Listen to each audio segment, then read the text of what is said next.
আসসালামু আলাইকুম, সবাই কেমন আছেন? আশা করি আপনারা ভালো আছেন। তো আজকে এক জায়গায় যাচ্ছি কিছু কেনাকাটা করার জন্য। তো সাথে আমার বোন যাচ্ছে। তো দেখুন আজকে কি কিনে আসি। তো আজকে আমি ফার্স্ট টাইম নারায়ণপুর গেলাম। তো এখানে প্রতি বুধবার এবং বৃহস্পতিবার কাপড়ের হাট বয়। তো এখানে সব ধরনের কাপড় পাওয়া যায়, যেমন চাদর, মশারি, মেয়েদের টপস, মানে বাচ্চাদের এবং সকল প্রকার মানুষেরই কাপড় পাওয়া যায়। তো এখান থেকে আজকে কিছু কেনাকাটা করে বাড়িতে নিয়ে আসলাম। তো আপনাদেরকে দেখাবো কি নিয়ে আসছি।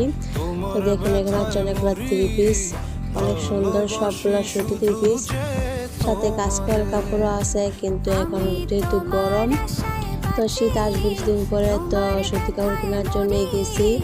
তো আজকে এখান থেকে কিছু কাপড় চোপড় কিনে নিলাম। তো এখান থেকে চয়েস করতেছি